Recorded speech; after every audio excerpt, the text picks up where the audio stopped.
No one yet has given any of our entrepreneurs $1 million. And so how do you start building a reputation where you can show and be an example of a business there?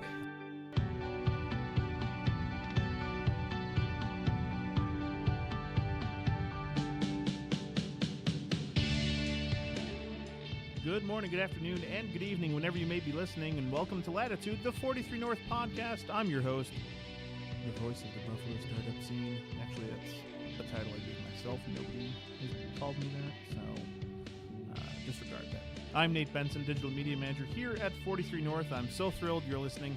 Thank you so much for everyone who listens regularly, sends me feedback about how bad the jokes are, but the content is good, so that's all that matters to me. This week on the podcast, we have Ben Bissell from the Westminister Economic Development Initiative, or WEDI for short, and it's a great insight to some of the things that are happening on the west side of Buffalo in the food and retail industry. There's a great incubator at the West Side Bazaar. But before we jump into this episode, we have to announce or remind you of the announcement on March 28th, Wednesday, March 28th, 2018. It's the live edition of the podcast featuring 2017 43 North winner Iba Masood from Terra AI. It's going to be a great night here at the incubator, and it's free, absolutely free. There's free food, free drink, free entertainment, free podcast, free information. The only thing that's going to cost is your time, and it's at 6 to 8 p.m. on Wednesday, March 28th. How do you get tickets for this super exclusive VIP event in Buffalo?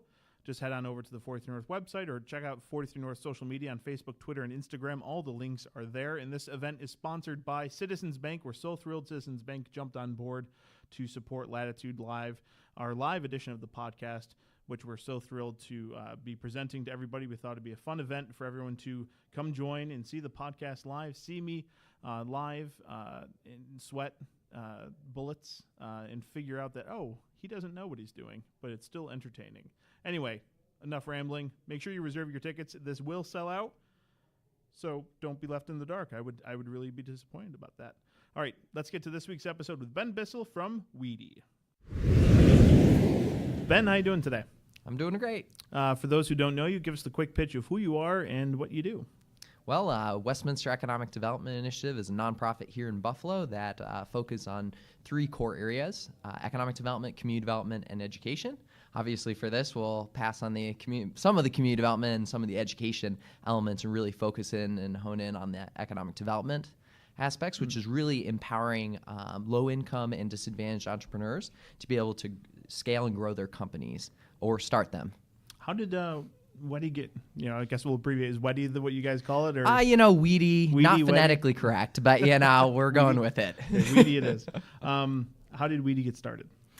So WEDI was started in 2006 by Westminister Presbyterian Church, basically as a way to create a nonprofit that encapsulated the mission activities of the church on the west side of Buffalo. It is a separate nonprofit. It is not a faith-based nonprofit, but obviously faith is important to some of our staff members as well. It was a group of community members from that church who really pushed it forward. And they were able to start the project, and we were focused on housing. We started the microloan fund then, our first microloan fund, and then we had an after-school program. We actually still do, but also had one at the church. It's pretty fascinating. A church kind of had the foresight to go into economic development. You don't often hear that. Yeah, actually, it's interesting to me as well that one of the institutions that we participate in is called the Community Development Financing Institution, and it's out of the U.S. Treasury that certifies and then funds some of these agencies. And actually, nuns were some of the first the people who really stepped up in setting up these funds to help those who couldn't access capital in other markets. So it's actually a really unique history.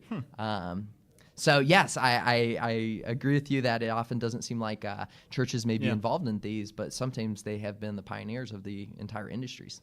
So economic development, community, education, we can talk about all three. So the economic development aspect of it with helping entrepreneurs, what are you guys doing to help? What companies are you guys targeting and helping? How do companies get connected with you guys? Like what's kind of the overall process? Yeah, so we hope we're easy to connect with, and we believe we are. So we actually, any company can contact us through a website, through a phone call, and even just showing up on our doorstep there on Grant Street at either the West Side Bazaar, which is one of our projects, but also at our headquarters location there. So we're very accessible. In that initial meeting, we would do an assessment to determine the status of the individual who's interested in either starting a business or expanding it, and then put them into either three pipelines. So we have 3 different scales of pipelines in terms of where people enter. We actually don't have any one that we won't serve. That's a nice triple negative or something there. But so we really will serve anyone who is interested. Obviously, we have to prioritize based on the capacity at the time, but we are looking at serving anyone within the city of Buffalo currently, although we have recently approved an expansion, which we're not totally rolling out yet. But keep tuned to... Stay tuned. Yeah, stay tuned to Erie and Niagara County, especially targeting high concentrated poverty zip codes and areas. And so our real mission is to serve those who are often overlooked in terms of their opportunities to be an entrepreneur, to own a business, to scale a business if they already have one. And so we're looking at individuals, and we prioritize individuals who are low income. And as some who know about our organization, some of the populations that we're known for serving in a large capacity are the refugee and immigrant population. And some of our new populations that we're working with are migrants from Puerto Rico and similar, and some other target populations like the formerly incarcerated, women who are hoping to own businesses, and I could go on and on. Older adults, we actually have funding through the AARP Foundation for programs for older adults. So we're really looking at populations that often are overlooked but have a significant potential to start. Which, if you look at all those populations and collectively pull them together, they're a larger collection of people most likely than the people that are looked at all the time, which is kind of a funny or interesting, probably, piece of information.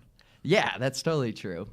I didn't mention our process, and our process really is one-on-one counseling. So once people are assessed and placed into one of the 3 pipelines, it's either financial stability, business stability, or capital stability. That's going to be my next question. And great.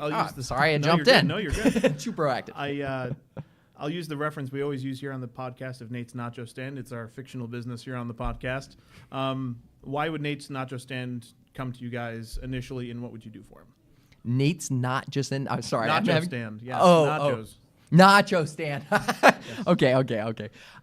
So Nate's Nacho Stand would do wildly successfully. I think so, especially on the West Side. Mostly because we put you in the West Side Bazaar. No, exactly. It fits very well in that concept. So if you were wanting to start that business, then your initial step would be the assessment, and then we probably we do the assessment and determine how are your personal financials doing. If you're an expert in personal financial management, which is not most people, right? Yeah, the majority of people aren't. Yes. Then you would be someone we would put in our financial stability pipeline. And that's really looking at your personal financials, making sure that you're set on a positive track to improve the personal financials. It doesn't mean you're not going to start a business, but it means that we're going to focus that as a core element. When you're drawing from the business, you are in a stable place so that you feel comfortable in starting and growing that business. And at the end of that process, we could provide you access to a credit building loan. And that may be necessary for some, that may not be necessary for others. It's also a great way to just get a little bit of startup capital to start moving on business expenses, and that can range from $500 to $1,000. So it's a very small amount, but we like to have it go a long way. Yeah. A lot of bootstrapping there. Then you'd go to our business stability pipeline, and that's really the core. We may work with other partners like the Small Business Development Center, SBDC, or other partners depending on the specific needs of your organization. But throughout that period, you'll meet with our economic development specialists one-on-one in sessions. We average about 15 hours per client. And that's quite a bit if you look at a lot of different organizations. It's a lot on one-on-one. But we really want to be beside the businesses and beside the business owners to ensure that they have really strong success, particularly if they have seen lots of barriers in that process to access. That process is your formula. Business planning, making sure you have financial projections out 3 years or 5 years, depending on the business style, and everything to do with that marketing, et cetera, et cetera. At the end of that process, you'd have access to the West Side Bazaar business incubator. So if that model works for you and you want to pilot your first business in a safe, supportive environment with affordable rents and a cohesive unit, and that makes sense. And with a nacho stand, it might, particularly for restaurants in that industry. Exactly. So we would invite you in to do that. If that isn't what you're interested in, or if you want access to capital, then you go into the final pipeline, which is our capital stability pipeline. That involves more of the developing a pitch, developing a business strategy that really you can go to investors and you can come to us for some capital. And that capital can go up to $20,000.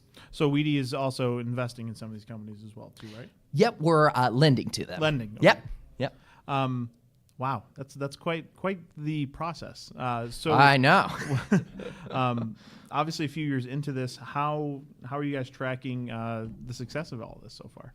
Yeah, so we track everything. Outcomes are core to our operation, and my favorite outcome is that 89% of the businesses that we have financed within the past 7 years are still operating. Wow. Okay. Yeah, so it's really high. That's also because they're wildly small businesses, so it makes a little bit difference than a high-growth company that needs to really take a market really quickly.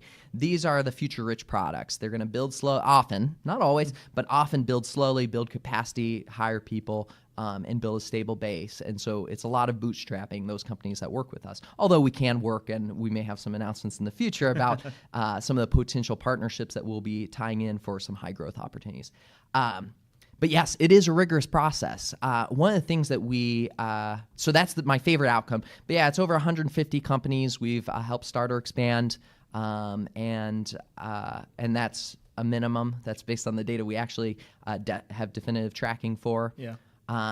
And I mean, we have a 97% repayment success rate for the loans we're offering. So in general, our data seems to indicate that we're doing a good job. Nevertheless, we love to improve. So we're in the middle of some planning that we'll be able to unveil some new, even faster opportunities to success. So what are the types of companies WEDI is bringing through the pipeline, so to speak? Yeah, so I guess I have to mention our Entrepreneur of the Year Award, Rich Products Entrepreneur of the Year Award that we just announced about a month ago at our annual fundraiser. And the company he runs, he's first started with laundromat. We financed his first laundromat, the Wash Project, originally called West Side Value Laundry. Mm-hmm. He then started his second company, which is West Side Value Redemption. His name's Awin, and he's a refugee from Burma, and he can tell his own story, and you can look it up online. But he has started essentially a bottle return company.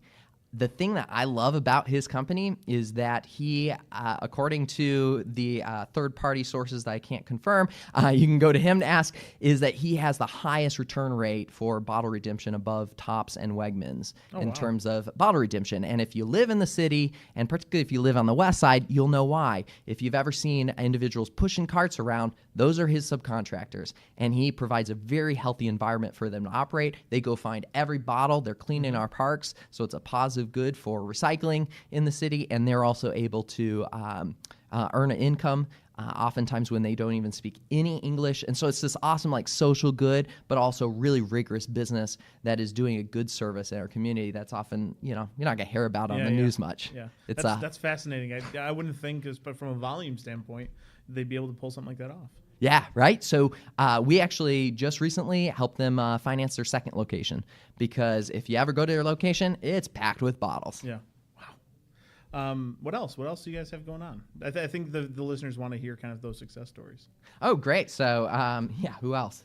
I mean, I could probably go on and on in terms of whom we're helping. We have, downtown. I'm worried I'm not going to name some of them, but we have It's okay. Some of the children get forgot. It's okay. Yeah, it is true, right? In the startup world, we do it at 43 North all the time. Okay, good.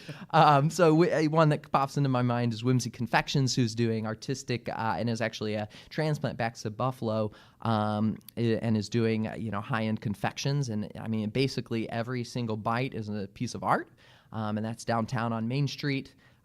We have a variety of convenience stores, stores that are retailers. We also have wholesalers who actually wholesale, and they got their first ever financing from us, even though they operated for maybe 15 years. And we have special terms on some of these loans in terms of no interest loans, muhabara loan, structured deals in terms of helping those from certain populations that have are not allowed to accept or earn interest. And so they're supplying a ton of the corner stores around the west side of Buffalo. And so that's a wholesaler, a distributor. I could continue to go on. Well, I just think that, looking at kind of on your website and the economic, success of everything, I mean, over $600,000 in loans, and you said 97% paid back. I mean, that's just, what's the direct benefit of all that money kind of going out, coming back, and like what's success looking like for you guys in that regard? Yeah, so success is really building the economy from the ground up. And so for us, it's really important to know that we have populations. We need the entrepreneur high growth. These smaller companies won't survive unless we have very stable, large companies selling and exporting, products and services beyond our boundaries. And so our mission is really to come in behind those larger companies and larger initiatives and build a foundation that's going to last a long time. It's going to weather through the tough times of Buffalo. It's going to empower the individuals in our community that, they've lived here for 50 years and, we've survived, or the recent transplant and they have, fled persecution in other countries as a refugee and they came here. They're strong. And so how do we help them build these small companies that they can start to grow and really hire those low income? So our main mission is poverty alleviation at the end of the day. It's helping people attain sustainable incomes, and that's our main measurement of success is how do we help the individual who owns this company and the people they're hiring, how do we make sure that they're earning an income? West Side Bazaar, it's a staple in the West Side, but for those who don't necessarily know it, you refer to as an incubator, which is, those in the tech space, wouldn't consider it, but it absolutely is because, entrepreneurs come in all different shapes and sizes, and I think you guys obviously cater to a very specific type of entrepreneur. So West Side Bazaar, kind of walk us through how that's an incubator and what you guys are specializing in. Yeah, so retail and restaurant incubators, not very common. Right, there are commercial kitchen incubators, which are a little bit more common. So often when I first started, I was like, this model isn't going to work. I was like, retail in this day and age, and it has. And so part of that process is the whole wraparound services. I mean, that really one-on-one counseling and that long-term support of entrepreneurs. What it's done is it allowed the companies in there aren't just retail and restaurant, although that is the primary ones that you'll see now, but some are service-oriented businesses. And what we do is we work with these business owners to really identify a gap in the market. And a gap in the market no one else is focusing on. An example would be insurance and tax preparation for the Burmese population. There's over 10,000 people. They speak various languages. Think about trying to negotiate insurance or negotiate or talk about tax returns without being able to speak the language. So if you have somebody who can speak 3 different languages and work with that population, you found a market. So helping those entrepreneurs at the West Side Bazaar, because they really are, even though, I know entrepreneurs are high growth often, so maybe I'll say business owners, really helping them start up viable companies in a really small, safe space. The concept of the West Side Bazaar, if you've ever been there, it's up to 21 vendors. We have a shared commercial kitchen. We have small booths. They're 8 by 6 square feet of space. That's not much space. Part of our mentality is how do you bootstrap? No one's going to come to you and give you $1 million. Yeah. We won't even give you up to 20, probably. We do. I know, right? So most people know we do. We look forward to getting some of our entrepreneurs through your doors, right? Exactly. So we got the $1 million there. No one yet has given any of our entrepreneurs $1 million. And so how do you start building a reputation where you can show and be an example of a business there? Also, the restaurant industry, we've really come onto this concept, and I like that people are in the for-profit world are starting to take it on, which is, essentially, what do they call it on Hurdle? Mini food hall. Yeah. I love that. A micro food hall. Mm-hmm. We're going to totally start calling it that as well. Because what we're doing is we're helping them share the costs and share the risk of owning a restaurant. We have a market. We have customers that are showing up, you and all the people listening to it. I hope you come by and buy that food. And yet the business owners are then able to share space. They're able to share equipment. They're able to share understanding. They're able to learn together as they're dealing with health regulations, as they're dealing with, mixing spices. We've had people at the bazaar create brand new hot sauces that are a mix of Burmese and I don't know the other, but Burmese and soul food, I think probably was the connection there, and putting it together into a brand new sauce that somebody might move on and do food manufacturing. So it really became this. It is an incubator in every sense of the word. It's a safe space, but at the same time, it's an incubator where people need to to, learn how to run their business, grow, and then graduate out. So we've had over 15 graduate that we have definitively confirmed. And so we believe that we're having that success. And at the same time, it's a space where people can grow within the space. And so a lot of the new concept will be providing for-profit spaces within, market rate spaces within for restaurants, because moving a restaurant, not an easy job. No. You mentioned earlier, it's wide open door. Anyone can kind of come to you guys and have those conversations, correct? That is correct. Again, at what point should someone have that consideration of coming to you guys? Is it, already established, idea stage, anything in between? Yeah, so obviously we love to work with those who are a little bit farther down the path, but unlike many other agencies, you might want to come to us first. We're probably the nicest group of potential investors you'll ever meet, and we're going to work with you through the many years of process. It may not be a lot of meetings, right? Those 15 meetings might occur over 3 to 5 years, yet throughout that period, you'll be building the financial base for yourself personally, and you'll be building the plan so that when you go to investors, whether it's us or other agencies, banks and such, or try to pitch at the $1 million competition, then you'll have that base of knowledge and understanding to really, really be prepared to go to greater investors. So we say we have open doors. Come on and see us. It might be scheduling out 10 years. No, I'm teasing. But we'll probably be able to even get you through the door today. We have quite a bit of capacity right now to do so. And even though a lot of the folks who come through your doors, are in retail, food industry, kind of small business entrepreneur, Main Street businesses as we call them, if someone has a potential high growth idea, should they still, and it's still super early stage, should they also come to you guys as well? Yes, we do have an open door for that. We actually, our most recent proposal was a high growth opportunity. And so it is an opportunity. I would note there are other resources out there, Launch New York, 43 North, right? Z80, so Z80 Labs. So, it really depends on the concept. Are you going to come to us and get the tech advice and tech support that you need to grow a high growth tech company?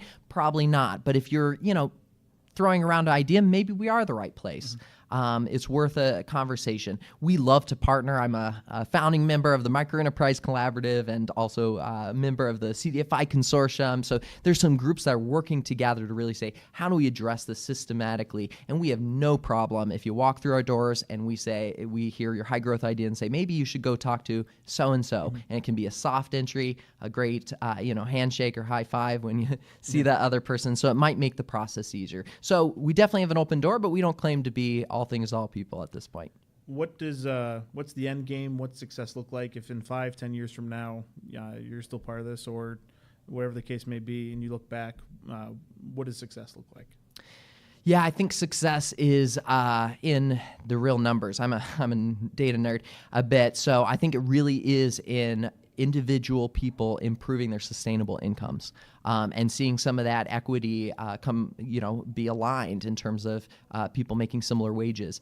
I think it's a lot of companies starting and hiring a lot of people. I think another success is the ecosystem. I think having a better, more solid, connected ecosystem, business ecosystem for our community is going to really benefit both the entrepreneurs and our community at large.